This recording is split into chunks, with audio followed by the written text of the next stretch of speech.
again and allow more of our stations to join us. And welcome back, everyone, as many of our stations are joining us across the country. And let me update you as to the story we were just reporting, the apparent downing of a U.S. Apache helicopter somewhere in the Iraqi theater of operations. And in fact, the information we have now is down in Iraq. Officials telling us the helicopter reported taking gunfire. Unclear, though, whether it was shot down, forced down. The Apache carries a two-person crew. It is a gunship, an attack helicopter. It very often is used to engage enemy tanks. It has the Hellfire missile. It has other rockets it carries, and a very powerful machine gun in the nose. It is an armored helicopter to an extent against small arms, but flies low, flies rather slow, the fact that it is a helicopter. And again, the report is this chopper is down somewhere inside Iraq. There's no word on casualties, the fate of the crew. We'll continue to follow that latest development coming out of the Pentagon for us. At the same time, within the last half hour, sirens were heard wailing over Baghdad again as the bombing of the Iraqi capital appears to be near again. This was the picture you're seeing from earlier. Cruise missiles launched from U.S. and British warships. They pummeled the city. Ministry buildings, one of Saddam's many homes, also hit, and that anti-aircraft fire greeted those cruise missiles. Another front in the war is opening. U.S. forces push into southern Iraq, take control of the country's main seaport, apparently facing little resistance. Troops there reporting that many Iraqi soldiers have surrendered. No numbers right now. From the southern front to a northern one now. The Turkish parliament voting today to allow U.S. planes to use their airspace for strikes against Iraq. So far limited only to airspace. Unclear the tactical or practical advantage that will give U.S. forces as they engage Iraq in war. We also are hearing reports again that warning sirens sounding in the northern city of Mosul. We haven't heard anything about an attack there. We'll keep you up to date on that. More headlines and target Iraq coverage every 15 minutes on the quarter hour. For the very latest in the Pentagon now, and perhaps more on that downing of a U.S. Army chopper, NBC's Jeannie Ohm is at the Pentagon for us. Jeannie? Lester, we first heard about the possibility of a U.S. helicopter down a couple of hours ago, but at that time that information was coming from Iraqi TV. But now, as you've been reporting, U.S. officials are confirming that an Apache attack helicopter appears to be down in Iraq. Now, that attack helicopter does carry two people on board. Again, we're still trying to confirm information. Of course, the Pentagon being very careful before they release information to absolutely confirm what has happened. In case people are confused or wondering, there was a separate incident early this morning involving a Pavlo helicopter with 6 special operations troops on board. They did have a hard landing, but they all got out okay. They're all accounted for. But this is some new information we're getting, the fact that U.S. officials are confirming that an Apache helicopter has gone down somewhere in Iraq. We're, of course, trying to get more information, and we'll pass it on as soon as we get it. Lester? And, Jeannie, what are officials there telling you about what comes next? There was this, the expectation today would be that awe-inspiring attack. We saw the explosions in Baghdad, and then they ended. You know, Lester, we're hearing very conflicting accounts of whether, in fact, has the war plan changed? Has it been modified? Other people saying no, you'll know shock and awe when you see it. And we're led to believe that this is all very intentional. There's sort of this general confusion out there, and perhaps to keep the Iraqis off guard as well. For weeks now, we've been hearing about this huge, massive campaign that would be underway with thousands of cruise missiles and smart bombs. And then we got word today that, flexibility and intelligence is what will lead to victory, according to General Myers. So there really is sort of two trains of thought out there.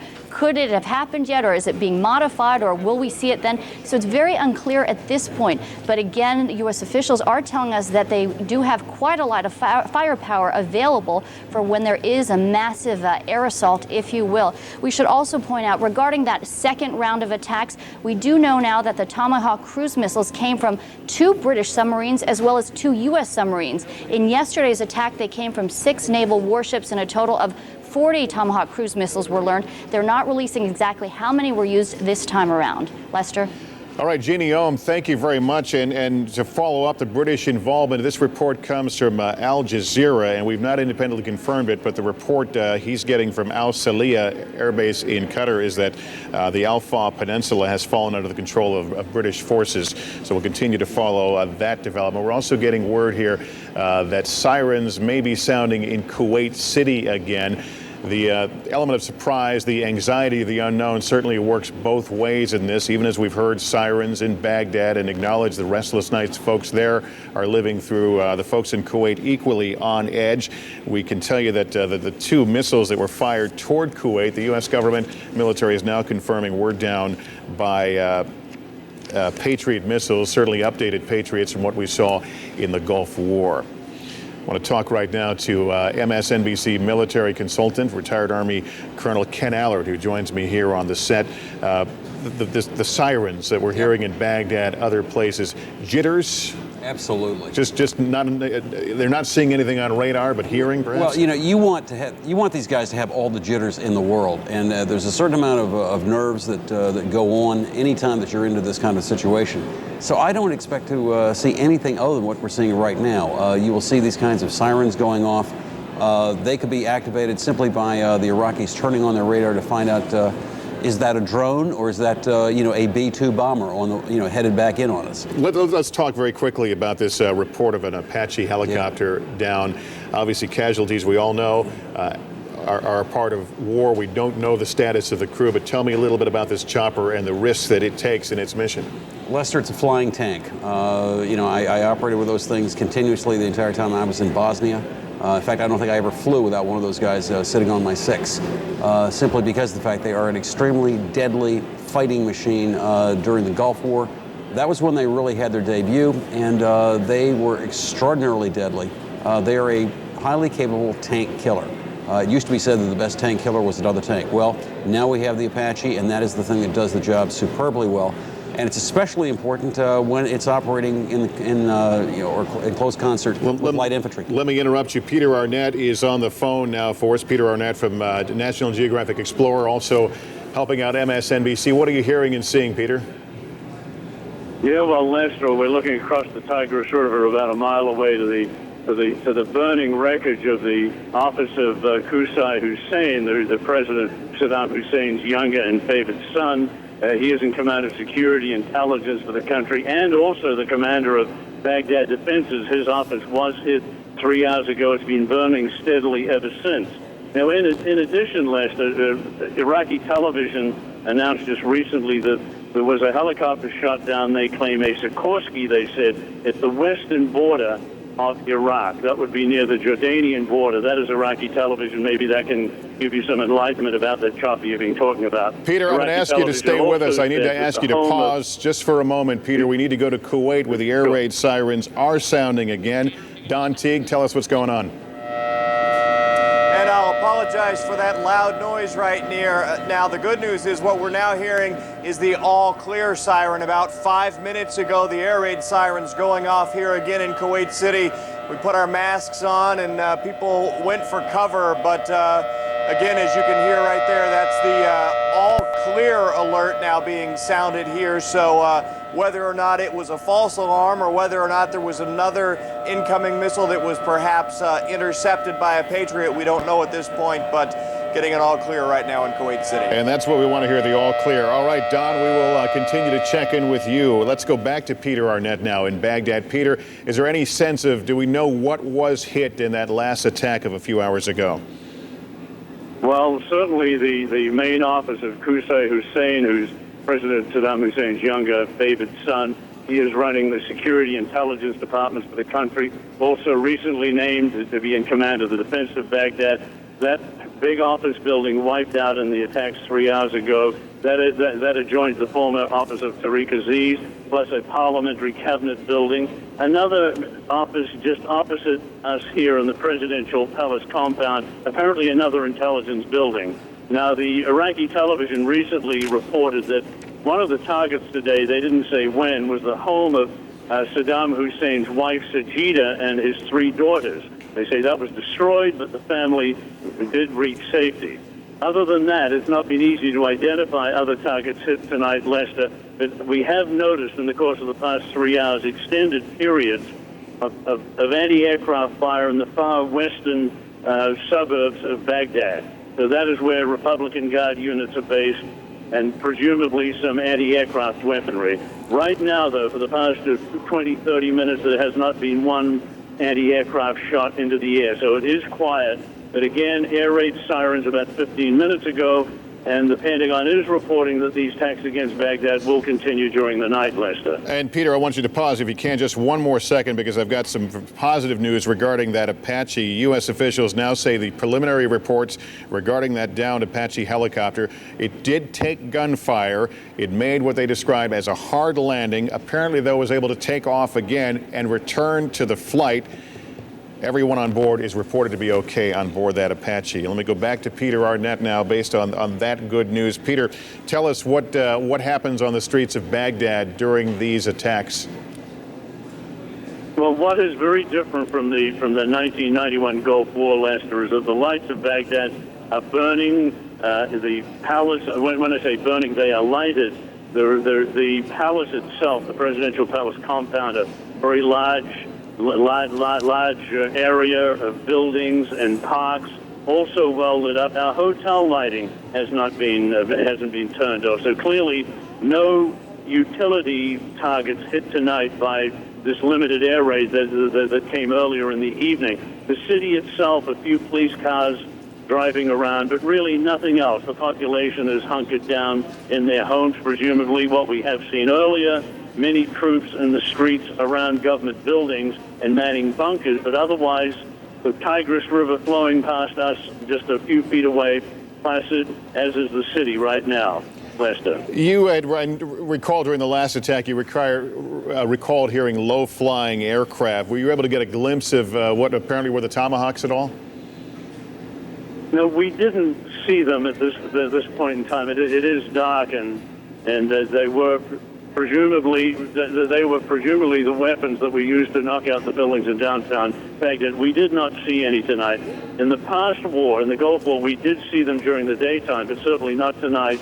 We haven't noted any, Lester. All right, Peter Arnett, thank you very much. Dana Lewis, one of our NBC correspondents with the 101st Airborne, joins us right now. Is there activity where you are, Dana? Lester, we have just now, about 5 minutes ago, just received another siren warning that there could be an incoming missile, the same that we had earlier today when there were these missile attacks. As a result, all of the soldiers on this base now in the bunkers, they've taken cover, donned the protective gas mask, and we are waiting for word on whether indeed this is an attack and how big an attack it is, and where the missiles may have landed, or if they are, in fact, if they've landed at all, they may still be inbound at this point, because this has only been underway for about 5 minutes, as I said before. Dana, have you heard any return fire, any sense of any sound of Patriots perhaps being fired? I haven't, and we'll listen for that. I mean, earlier today when some of those Patriots were fired, and we were in the same location, we could, in fact, hear them on the way out, and we heard two booms in the distant horizon. Right now, all quiet, and you can see lots of soldiers on the move across this base, all in gas masks, but most of them moving into the bunkers. You know, it's been on and off and on and off in terms of mask day here, exhausting, fraying the nerves of many of the soldiers here. It started around noon, and then later in the afternoon we were at this bunker, and within an hour we had 3 different drills, each time having to stay in the bunker, take the masks off, and then put them back on again. So far we have not donned any of the chemical full protection suits, but that may be coming if indeed there are more of these missiles inbound. We've heard of harassing and interdicting fire and the idea to keep the other guys up at night. Has anyone got a blink of sleep since all this began? Well, it really started today, so people had a blink of sleep overnight, but if it continues like this, certainly I don't think many people are going to be sleeping on this base tonight. It's already after midnight here, as you know. And I would think that there's a very good chance that there could be more of these throughout the night. And every time the soldiers have got to get out of those tents, put the masks on, and come out to the bunkers, as they've done so now. This has been one of their big fears, that as troops are moving across the border, that the 101st Airborne is left behind here for the moment, still getting some of its equipment ready to go, still waiting for missions. and any of the U.S. troops on the Kuwaiti side remain a target for Saddam firing those missiles into this area. And there's also a lot of security on this base tonight. Barbed wire strung across the base, extra patrols out, also worried about infiltrations from the Iraqi side, that they may try and, Lester, come in here and try and hit some of the fuel or hit some of the assets on the ground before they move across the border into Iraq. Back to you. NBC's Dana Lewis with the 101st Airborne. Dana will stay in touch and continue to watch that development, likely related to the sirens that were heard perhaps in Kuwait earlier, although they got, in Kuwait City, they got the all clear sign within the last few minutes. We are swept past the quarter hour. Let's bring you up to speed, as we've been doing every quarter hour, with what's happening, the newest developments. Looks like it was a close call for the crew of an Apache helicopter. U.S. officials say it reported taking gunfire in Iraq. Did make a hard landing, apparently was able to take off again. Everyone on board now reported okay. In the start of the ground war, coalition forces said to be making significant gains today. U.S. troops did encounter some resistance from Iraqi troops, but many surrendered. The strategic Al-Fa Peninsula is now controlled by British Marines and Iraq's busiest commercial port by U.S. troops. Loud explosions rocking Baghdad earlier, an anti-aircraft fire lighting up the night sky. The bombing did not last very long, and U.S. military officials say it's not yet the start of Operation Shock and Awe, as some have dubbed it. And U.S. officials saying it's most likely Saddam Hussein, the Iraqi leader, talking on state TV after the first strike on Baghdad, which happened last night Eastern time, was in fact Saddam Hussein. Some experts thinking, though, it could have been a double, as Saddam had been a target of the cruise missile attack. But again, initial indications from U.S. officials, they believe, based on the voice, it was him. As we continue to monitor breaking news, we'll bring you up to date on the latest on Iraq again at the bottom of the hour. Right now, let's see if we can learn a bit more about the incident with the Apache helicopter and other developments at the Pentagon. Jeannie Ohm is standing by for us. Jeannie. Lester, because there are so many people with ties to the military and loved ones abroad in the region, we want to make sure this information gets across clearly. About 30 minutes ago, U.S. officials were telling us that what they were hearing was that an Apache helicopter had reported taking gunfire and had gone down somewhere in Iraq. Well, now we can tell you that these U.S. officials are now telling us this is what happened. That Apache helicopter did, in fact, report taking fire. What happened next? It made a hard landing, but the helicopter was able to then take off and resume its flight. And the two crew members on board are said to be okay. We should remind you, this is the second time today that a U.S. military helicopter has made a hard landing in Iraq, but everyone is okay and accounted for. Again, this latest information and update now saying that the Apache helicopter at first reported to have gone down. Instead, it did report taking gunfire, made a hard landing, but then took off. So everyone's safe and accounted for. Lester? Jeannie Ohm, thank you very much. We're joined now by MSNBC analyst and Gulf War veteran General Barry McCaffrey. General, thank you for joining us today. Your thoughts as to if this was a planned liquid campaign in terms of being able to adapt very quickly? Well, I mean, it's an astonishing display on how Tommy Franks, with 800 people sitting in gutters, being able to orchestrate air, land, and sea forces over literally thousands of miles. Now it's the middle of the night, pitch black, thousands of armored and wheeled vehicles plunging into Iraq. All the U.S. forces using night vision goggles and infrared targeting systems and orchestrating air and artillery fire. It's a product of 15 years of hard work.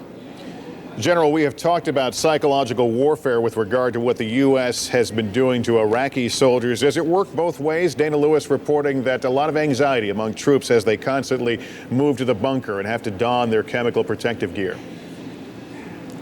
Well, you know, clearly chemical weapons evoke a special kind of fear. You know, it's the unseen enemy. If it was artillery, high explosive coming in, I can assure you they'd be equally scared. These kids are prepared, they're well trained, they got good leadership.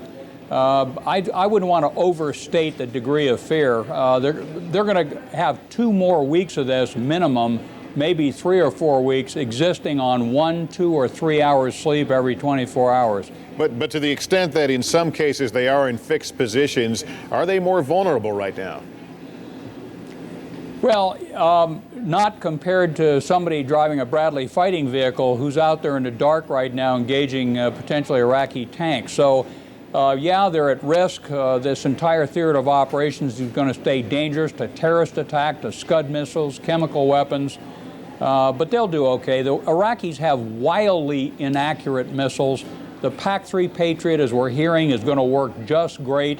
And thank God we got the United States Air Force overhead. So what we're hopefully not going to see is 90 Iraqi operational aircraft trying to conduct bombing attacks, strafing runs, or chemical attacks in the deep part of the battlefield. In other words, around the Kuwaiti docks and airports. And based on what we're seeing and hearing, the U.S. has held back with regard to its bombing in Baghdad. And I say that acknowledging anybody under those explosions and cruise missiles would not agree with me. Do you think this is designed to let the leadership and the Iraqi public know that the U.S. can crank it up or pull back at any time?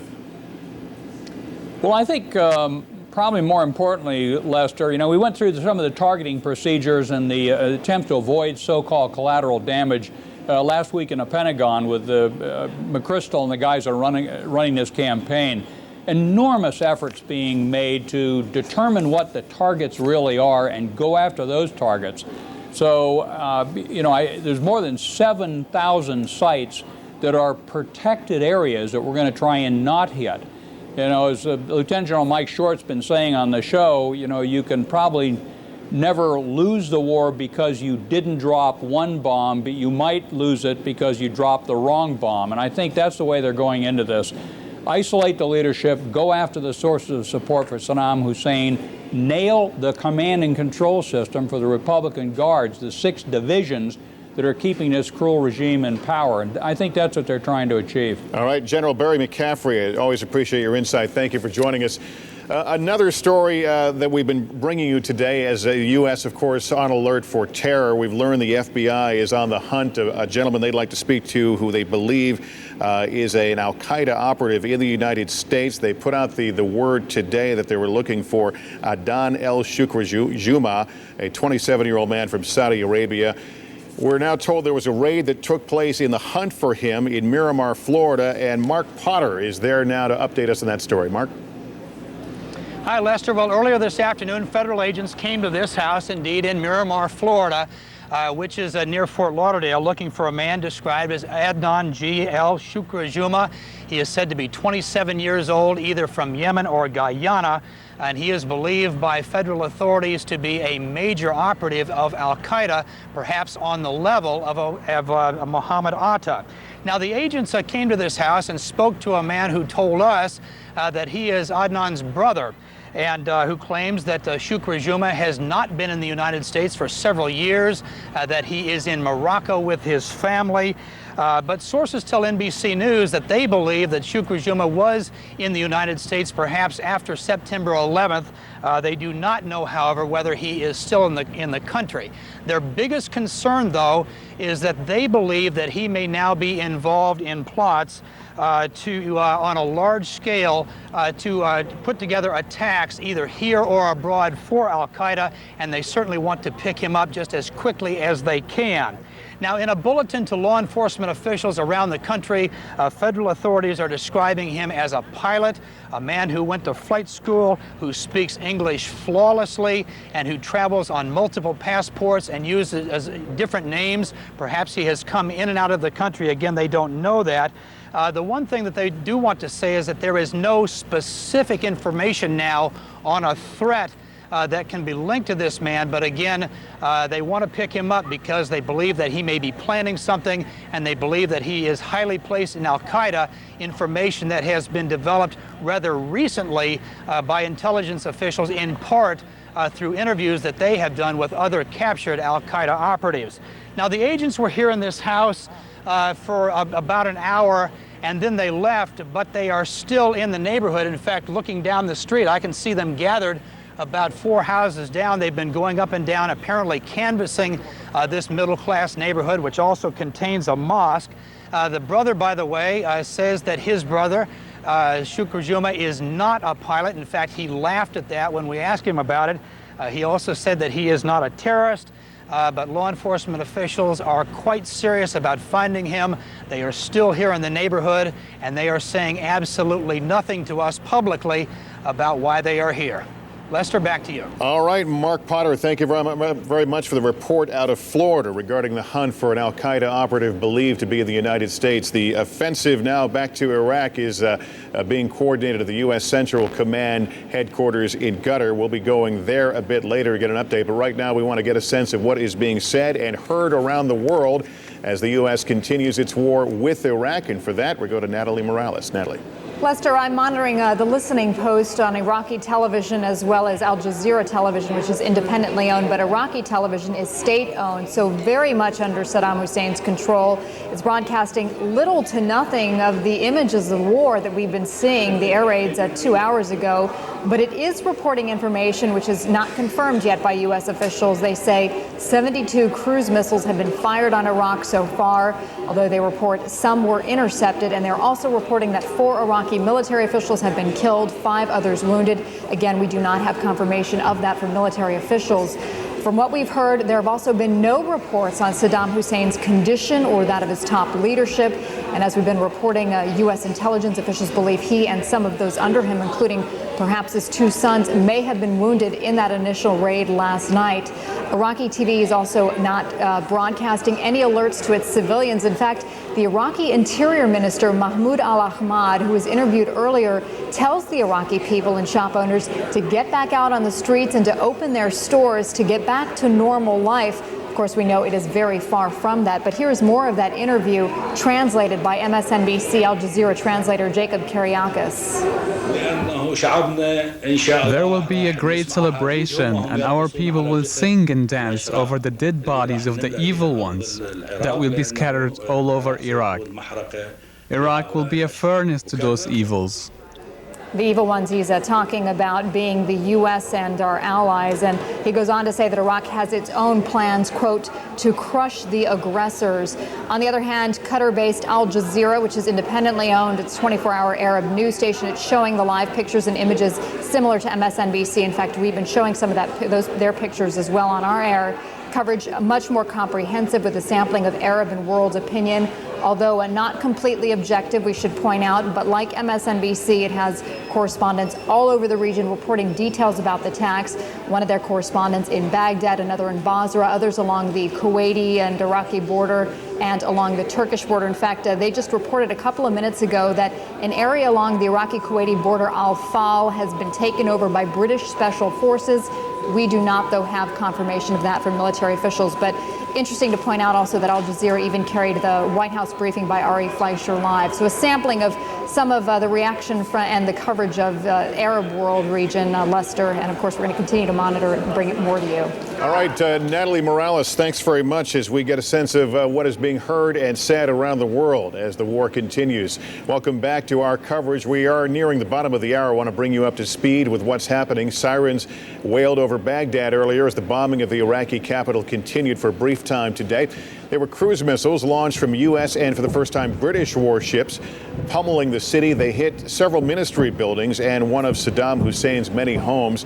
And another front in the war opening, U.S. forces pushing into southern Iraq, taking control of the country's main seaport, apparently facing very little resistance. Troops, though, are reporting many Iraqi soldiers have surrendered. And from the southern front to a northern one, the Turkish parliament voting today to allow U.S. planes to use that country's airspace for strikes against Iraq. We're also hearing reports that warning sirens sounded for a time in the northern city of Mosul. There's been no indication, however, of an attack. We continue to monitor that front as well. More headlines in Target Iraq every 15 minutes on the quarter hour right here. Now, Camp Pendleton is home to the 1st Marine Expeditionary Force. There are thousands of Marines in the Gulf right now and likely thousands at home who wish they were in this war alongside their fellow Marines. NBC's Dan Lothian is standing by at Camp Pendleton to bring us the story there. Dan? Hello, Lester. Well, things are indeed somewhat quiet here because many of the 35,000 or so Marines who do call this base home are in the Persian Gulf region. Those ground forces no doubt playing a critical role in the invading force into Iraq. Now, yesterday, last night rather, within a few hours after the bombs started dropping over Baghdad, we were here as some of the Marines were returning to base, and what we found were a couple of things. First of all, there were some who were emotional because their family members or their friends were now going directly into harm's way, the reality that the war finally got underway. And then there were others who were expressing to us their wish that they could be right in the middle of the action.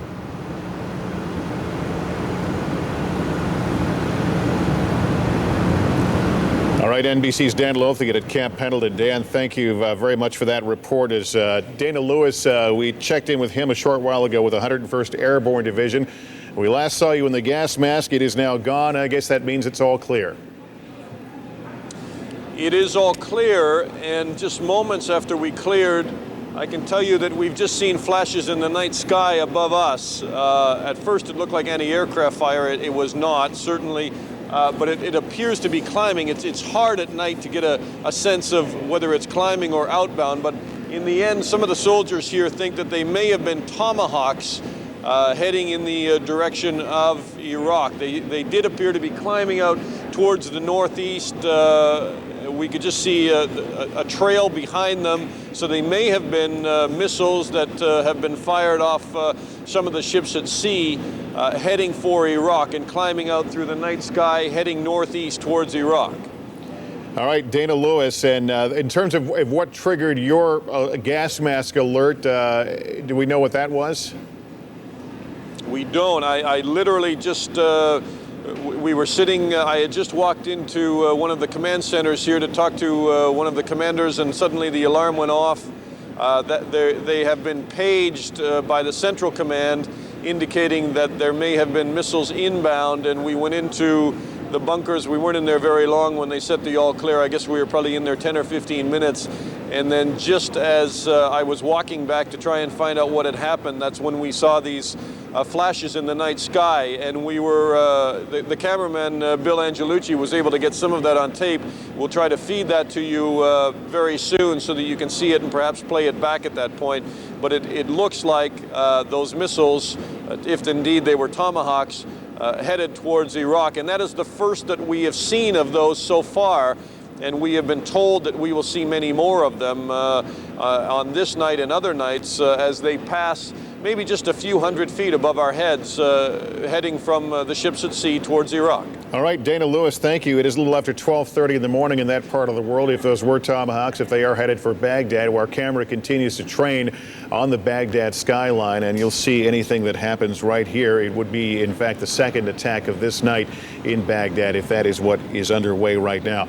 Doha, Qatar is where Tommy Franks, the general in charge of this war operation, has set up shop. It is the Central Command headquarters in that part of the world.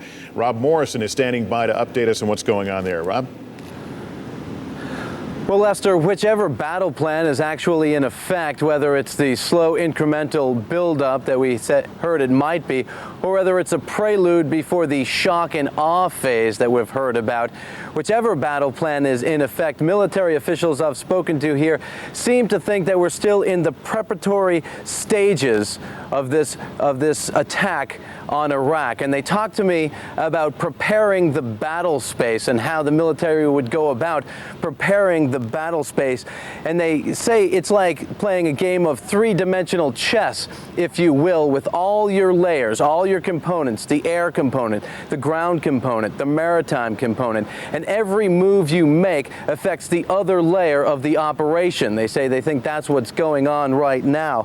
One way you can keep the enemy on his heels is what we're seeing right now, in that missile strikes can come in. So while the enemy is trying to defend against these long-range missiles coming in, then you bring in the air strikes and the more short-range missiles that can be fired off the fighter jets that are flying over Baghdad as we speak. This may be a period of an unknown time. This preparing the battle space, if you will, they say, could go on for a couple of days, or it could go on longer. It could go on shorter. It's really hard to say, and certainly the military here is not about to comment on any operation that's ongoing right now, because for obvious reasons that may jeopardize the lives of the men and women in the field. But in any case, this preparatory phase is a lead up to the kinetic phase. The kinetic phase would be actual combat on the ground. That's the latest we're hearing here at Centcom, Lester. Back to you. Okay, Rob Morrison in Doha, thank you very much. Story just crossing the wires. Reuters regarding a discovery. The French Interior Ministry has reported traces of the highly toxic poison ricin have been found at the Gare de Lyon railway station in Paris. A spokesman told Reuters that 2 small flasks containing traces of the poison were discovered in a left luggage depot at the mainline railway station that serves the south of France. So again, the French Interior Ministry saying that some ricin, a deadly poison, has been found in one of the main rail stations in Paris. We'll continue to effort more details on that story. Another disturbing story on this day. And we're just getting word now across the Associated Press that U.S. Marines now have crossed into southern Iraq. Keep in mind, it has been widely believed that U.S. Marines would head into Basra and take Basra. We've already reported that some small town along the border was taken earlier. But again, AP now reporting U.S. Marines have now crossed into Iraq. Also, keep in mind, Dana Lewis, our correspondent, still on the Kuwait side of the border with the 101st Airborne Division, reporting they saw flashes a short time ago that may have been, and we underscore, may have been cruise missiles heading back in the direction across the border toward Iraq. This is a live picture right now of Baghdad that we're watching right now. There's been no activity for the last several hours. There have been sirens periodically, but no signs of any bombing activities since about 9 o'clock their time this evening. Ken Allard is an MSNBC military analyst, a retired U.S. Army colonel who joins us again to talk about all the various aspects of what's going on. Marines crossing into Iraq at night. Would it surprise you they would make their move at night? Not at all. Simply because of the fact that, as we've said so many times, we own the night. The United States military has a tremendous advantage because of the fact that it has long understood that it had the best opportunities for cover and concealment in full darkness. So they train all the time, usually with the use of night vision goggles, Lester, and this goes in all phases of military operations, including vehicular, including helicopter, all this stuff. There's a vast array of firepower along that border. We've checked in with the 101st Airborne, the 3rd Infantry, the 8th Marines, all of these.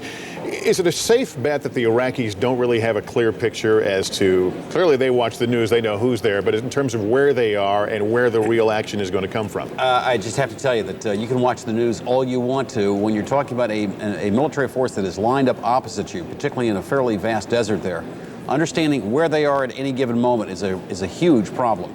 And in fact, the United States faces exactly the same problem on our side, but we have a better way to find the enemy, to fix him, and then to target him with artillery systems. So it's just simply one of the things that we do. And we do it, not only in the daylight, but also dead at night. And I guess you can go back to D-Day and beyond that in terms of the feints and trying to figure out where the main thrust is going to come from. And I don't think it's even clear to any of us at this point. Well, anybody watching Saving Private Ryan, just to take it down to the level that many of our viewers, may have experienced themselves, there's every reason in the world not to do that kind of an operation, in the middle of the day, simply because of the fact that you always want to give yourself the maximum opportunity to hide, cover, concealment. Even with a strong force, such as we have there, we've got a tremendous amount of combat power that has been stacked up behind that border. Now it's being unleashed. Now it's being launched into Iraq itself. But you always, always, always, in a tactical setting, want to make sure that you preserve your anonymity. The notion that there could be, and I underscore could be, another wave of missiles inbound to Baghdad. What is the practical, is it psychological, or is it simply a matter of assessing what you've hit in terms of spacing attacks out like this? Well, there's probably not too very much bomb damage assessment that we have to go in, because that normally is a 24-hour cycle from the time that you actually conduct the attack to the time that you have the opportunity to reassess everything that's happened and then to plan a new one. Based on retargeting the things that you may have missed the first time. I really think that what is going on here is a steady drumbeat of psychological pressure that is being allowed to build up, and it is directed not against the Iraqi people, it is directed in a fairly unilateral way against the Iraqi leadership. And what I find fascinating about this is the airstrikes that we know that have taken place in Baghdad so far have all had a very, very direct impact, and I'm sorry about that pun, on the Iraqi leadership. I mean, they've taken place in those areas only where the leadership lives. They have taken on those ministries that directly support Saddam Hussein's position in power. So that degree of target discrimination gives you an edge. And what I find fascinating about this is the fact that it is taking place at the very same moment. You have direct pressure against the regime at the same moment that we're starting to see the nibbles beginning to take place, to the south as our ground forces begin to move forward. That applies a tremendous amount of pressure to the regime. Up until now, they've been able to play the waiting game. They've been able to play the rope-a-dope, wait for the UN thing, all the rest of this. Now, suddenly, that game has changed, and it's changed very dramatically. Stay tuned, if for no other reason, that is the time that we have always expected, that if anybody was going to mount an attack on Saddam himself, a coup, an assassination, anything else, this is the time. Ken Ellard, and we continue to watch the picture out of Baghdad. This has not been an entirely one-sided battle. Kuwait has already found itself on the firing line, quite literally. We get more now from NBC's Steve Handelsman. He is live in Kuwait. Steve? Lester, good evening. Here in Kuwait City, once again, the air raid sirens have sounded and then quickly subsided. It's a little after midnight here in the Kuwaiti capital. This has been a little more than 12 hours now of air raid alerts, with the sirens going off all during the day yesterday and now up to this morning, with people scrambling for their gas masks, many of them going down into underground shelters. A lot of fear and worry here. But so far, Lester, there have been air raids without any air raid alerts, I should say, without any genuine air raids. The only Iraqi missiles that we know that have fallen anywhere near the country of Kuwait have fallen up on the border area.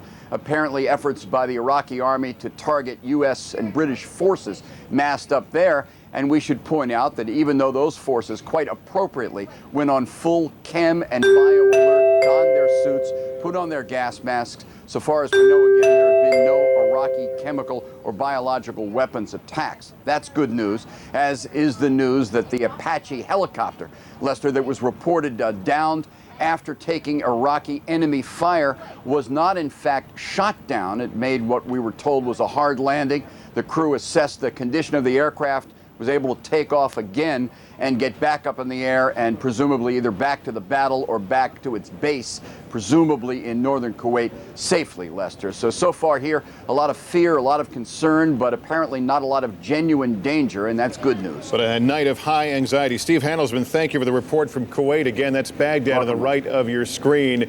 Let's update you the stories as we know them. Steve mentioned the Apache helicopter crew. It was a close call. They took gunfire, made a hard landing, but that crew is safe, apparently able to take off again and rejoin the fight. In the start of the ground war, coalition forces making big gains today. U.S. troops say they did encounter some resistance from Iraqi troops. They did encounter a lot of troops apparently willing to surrender, as had been the expectation. The strategic Al Faw Peninsula, now apparently controlled by British Marines, and Iraq's busiest commercial port by U.S. troops.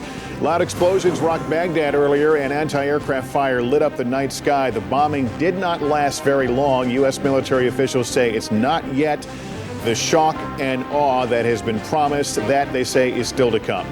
And U.S. officials saying it's most likely Saddam, the Iraqi leader talking on state TV after the first strike on Baghdad, which happened last night Eastern time.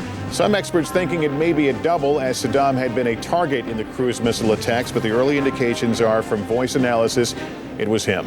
We continue to monitor breaking news. We'll bring you up to date with the latest on Iraq again at the bottom of the hour. We do it every quarter of an hour. Let's go right now to the White House. The president today briefly talked to reporters during a cabinet meeting. Bob Kerr here to tell us about the president's message. Bob? Lester, good afternoon. He did speak with reporters. He did not choose to answer any questions, however.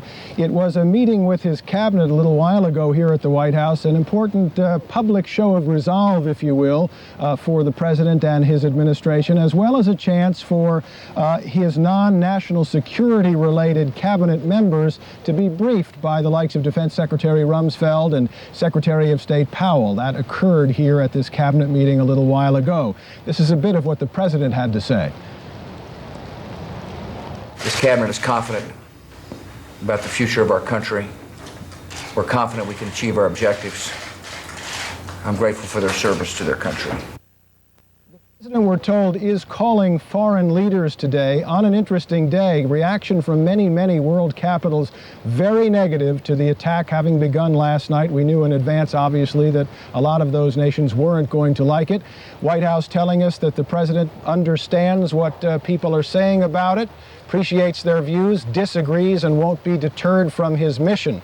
And there's a real concerted effort being made both here and at the Pentagon to boost what is known as this coalition of the willing today. Perhaps as we look at some of the military activity that took place a bit earlier in Baghdad, we can tell you that the president is now saying he's got some 40 countries in this coalition of the willing. He refers to it as an ever-growing coalition, but they are sensitive to criticism because in reality, back in the Gulf War, for example, you had a large coalition of countries that were actually participating in the fighting, participating in paying for these missions.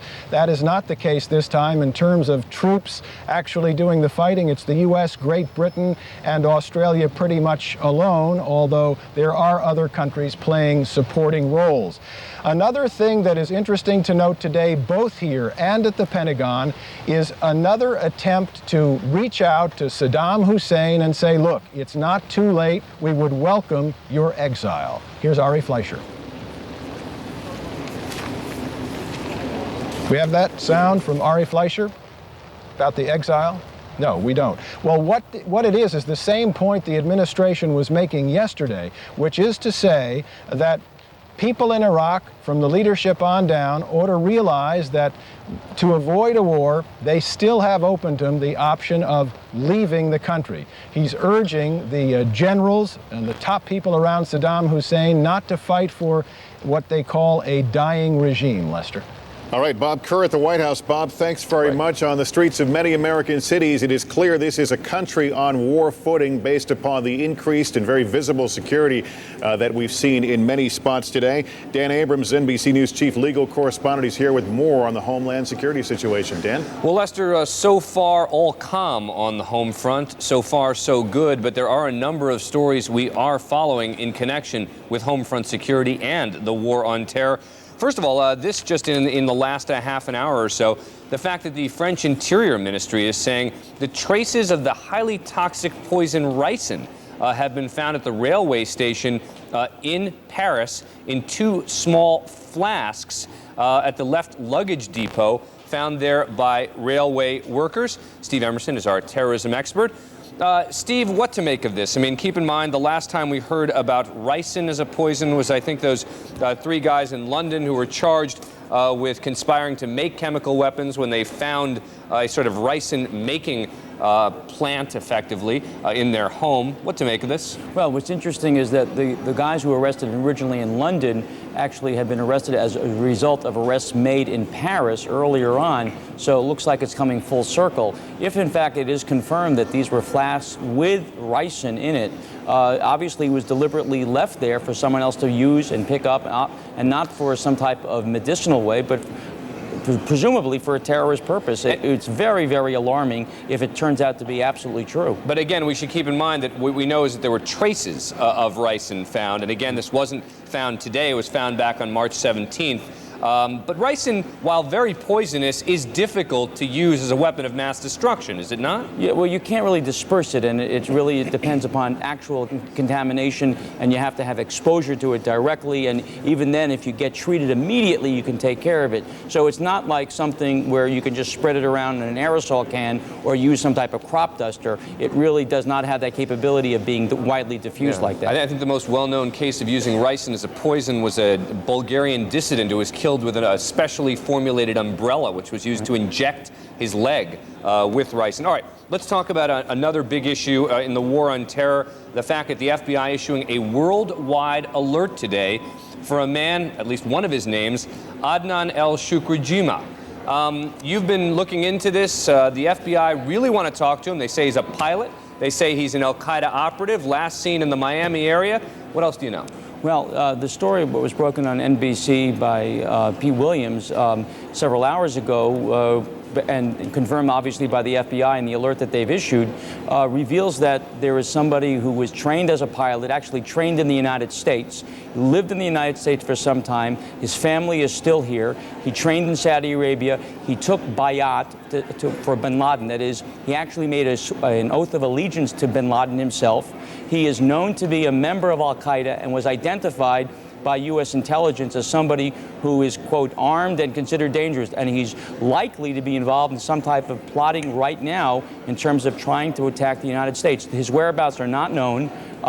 Very interesting background. He comes from Guyana. He got religious instruction in Saudi Arabia, but his family still lives in the Florida area. Yeah. In fact, his father still is a resident of Florida. We just don't know if he himself is still in the United States. Right. That's his picture. Take a good look. They don't know if he still has a beard or not, but the FBI certainly want to talk to him. Steve Emerson, thanks very much. We'll be checking in with you regularly in the days to come. Lester, back to you. Dan Abrams, host of the Abrams Report. Dan, thanks very much for the update on the Homeland Security situation.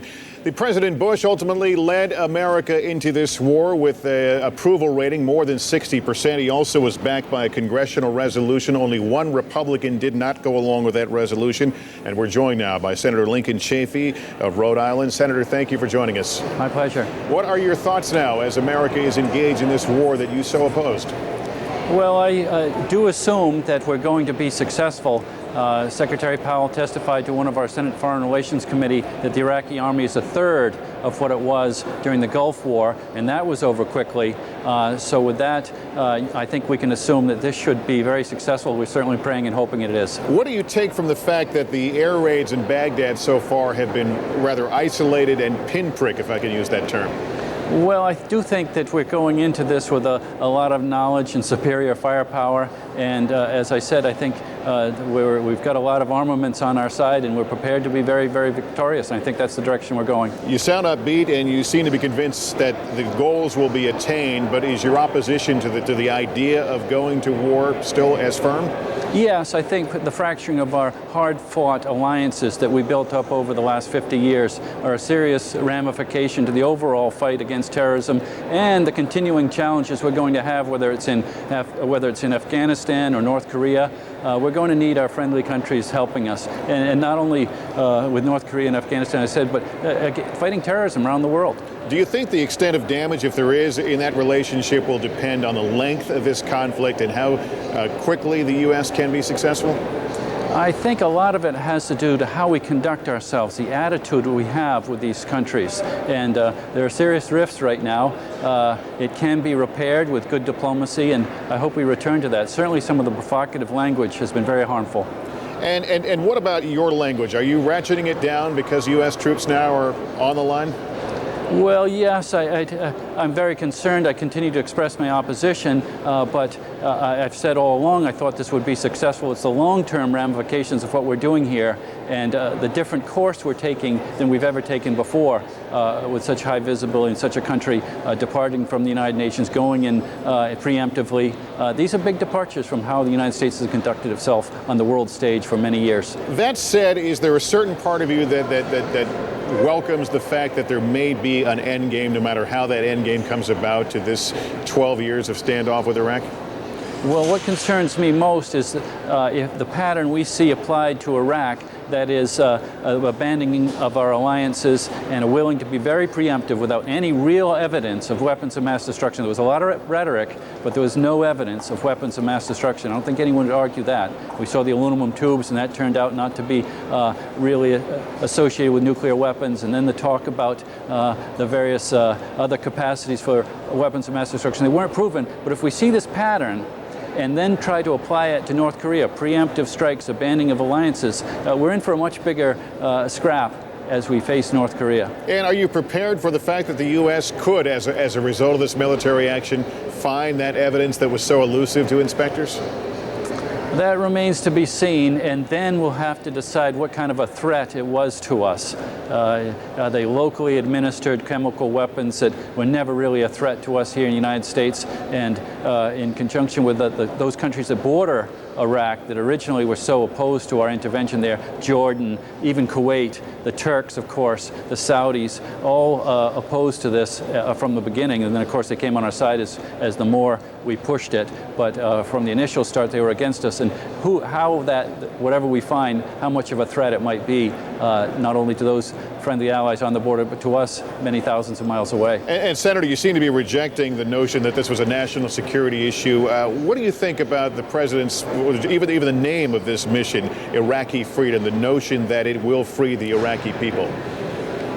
Well, I think it's more, my own opinion is that it was about regime change from the beginning, and we're seeing really the fortification of a doctrine that many of those in the administration have talked about for the last 10 years, and that is to be preemptive and to stamp out threats before they become greater to us. And when they see a threat, the doctrine says we move in quickly and if necessarily unilaterally. And we're seeing that here. And again, that concerns me about where we go elsewhere in the world, whether it's in Iran, which might have nuclear weapons, and certainly North Korea that does.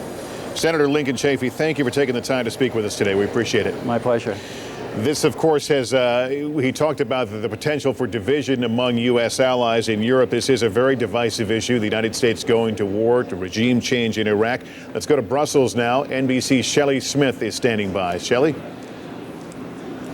Well, Lester, European leaders have gone home for the evening. They will be back here tomorrow to finish up this two-day summit here in Brussels. The focus, of course, is the war on Iraq. Leaders of the 15-member union arrived here under tight security. Each of the delegates had a police escort. They entered under a special secured entrance to the building. Security has been tightened here. The street out front of the EU headquarters has been blocked off, and there are police patrols on horseback and armored cars around the building. They were supposed to be here for an economic summit, but of course the focus is on Iraq. It's an issue that has deeply divided the European Union. In fact, EU leaders admit that they are in the midst of a crisis. They have not been able to form any common foreign policy on Iraq, and countries have been blaming one another for the breakdown in diplomacy. Tonight, they simply issued one statement saying that they agreed to give humanitarian aid to Iraq, but they have not actually agreed on the figures and what exactly they are going to give. There is not much support here, as you can imagine, for this U.S.-led war. In fact, France, which led the opposition, called the attack illegitimate and dangerous. In Paris, there thousands of anti-war protesters surrounded the U.S. embassy there. Riot police were brought in. They were chanting anti-American slogans and had signs like "Yankee Go Home." Germany, which has also aligned itself with France, says the war was a wrong decision. However, they have pledged humanitarian aid to the Iraqi people, and although they will not participate in this military effort, they say that they will allow Americans to use German bases and airspace. Lester? Shelley, thank you. I want to bring into our conversation Rachel Bronson with the Council on Foreign Relations in New York. Rachel, thank you for joining us. What are your thoughts about the relationship now between the U.S. and those European countries that oppose this action now that the war is underway? Rachel, are you with me? Yes, Lester, I'm sorry. I didn't hear the question. That's okay. I wanted to get your thoughts on the relationship and the relative damage between the U.S. and European allies who are against this war now that the war is underway. Right. We're in a very stark situation, obviously, and relations with many important partners, Germany and France, are very strained at this moment. I don't think it's irreparable, to be sure, but I think the next challenge for the relationship and our partners with Europe is how we manage the post-conflict scenario. I think everything that's happened before has been very troublesome, but there is one more opportunity, if you will, and it will be about sort of organizing an effort for how to fix this challenge of Iraq. Is there an acceptance, though, that settles in at this point? The war is on, the diplomacy is over, and will there be a sense that everyone will tend to move on together from here? No, I don't think so. I don't think we can just sort of leave that to fate and let it happen. I think right now, if you look at some of the statements coming out from France, I've been actually quite surprised that they're still very strident. and they will cause enormous acrimony back in Washington. And Washington will not be in a mood to turn this back to the UN. I'm Shelley Rabando. We've been closely monitoring the developments overseas, and we're going to break away now from network programming to bring you the latest from News 10 NBC.